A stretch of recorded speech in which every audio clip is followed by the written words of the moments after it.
Ask near ভাই YouTube চ্যানেলে আপনাদেরকে স্বাগতম। আগের ভিডিওতে দেখানো হয়েছিল কিভাবে অনলাইনে পঞ্চায়েতের সার্টিফিকেটের জন্য আবেদন করা হয়।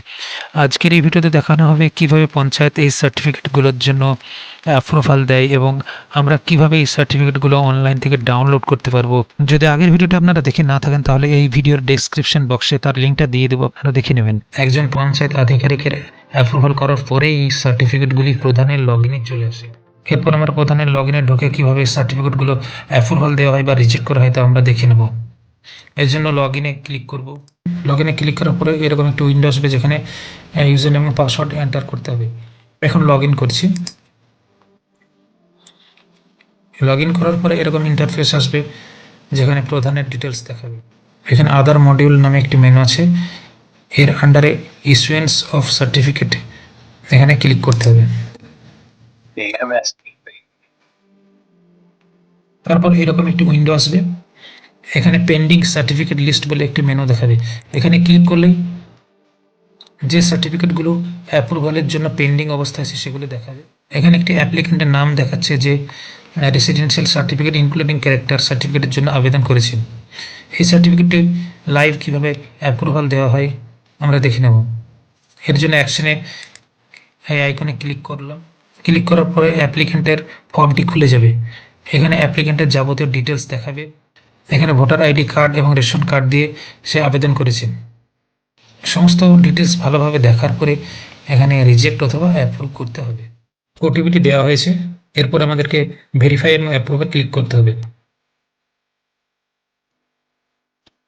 ক্লিক করলেই সার্টিফিকেটটি অ্যাপ্রুভ হয়ে গেল। এরপর আমরা কিভাবে ডাউনলোড করতে হয় সেটা দেখে নেব। সার্টিফিকেট ডাউনলোড করার জন্য প্রথমে আমাদেরকে সিটিজেন কর্নারে ক্লিক করতে হবে।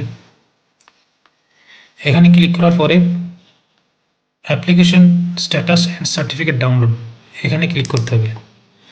ক্লিক করার পরে এখানে অ্যাপ্লিকেশন আইডি দিতে হবে। এখন অ্যাপ্লিকেশন আইডি দেওয়া হয়েছে, এরপর সার্চে ক্লিক করতে হবে।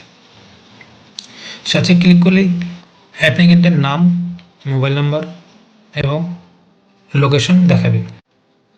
এরপর আমরা ডাউনলোড সার্টিফিকেটে ক্লিক করব। ক্লিক করলেই মোবাইল নাম্বার এন্টার করার বক্স আসবে। এই বক্সে অ্যাপ্লিকেন্টের মোবাইল নাম্বার দিতে হবে। এরপর জেনারেট ওটিপিতে ক্লিক করতে হবে। ক্লিক করলে ওটিপি চলে যাবে। ওটিপি দিতে হবে। ওটিপি দেওয়ার পরে ভেরিফাই অ্যান্ড প্রসিডে ক্লিক করতে হবে। ওটিপি দিয়ে লগ ইন করার পরে এরকম একটি উইন্ডো দেখাবে। এর উপরের দিকে application status and certificate download অপশনে ক্লিক করতে হবে। ক্লিক করলে অ্যাপ্লিকেন্টের ডিটেলস এখানে দেখাবে এবং অ্যাকশনের নিচে ইংলিশ এবং বেঙ্গলি দুটি ফরম্যাটের সার্টিফিকেট দেখাবে। যেহেতু আমরা ইংলিশ এবং বাংলায় দুটি ফরম্যাটে আবেদন করেছিলাম তাই দুটি সার্টিফিকেট এখানে দেখাবে। এখান থেকে আমরা প্রয়োজন মতো ইংলিশ এবং বেঙ্গলি দুটি সার্টিফিকেটই ডাউনলোড করতে পারবো। প্রথমে আমরা বাংলা সার্টিফিকেটটি ডাউনলোড করে দেখে নেব। এখানে বাংলা সার্টিফিকেটের প্রিভিউ দেখাবে।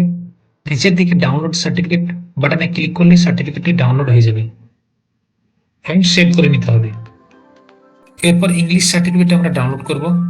এর জন্য ইংলিশের উপর ক্লিক করলেই ইংলিশ সার্টিফিকেটটি প্রিভিউ দেখাবে।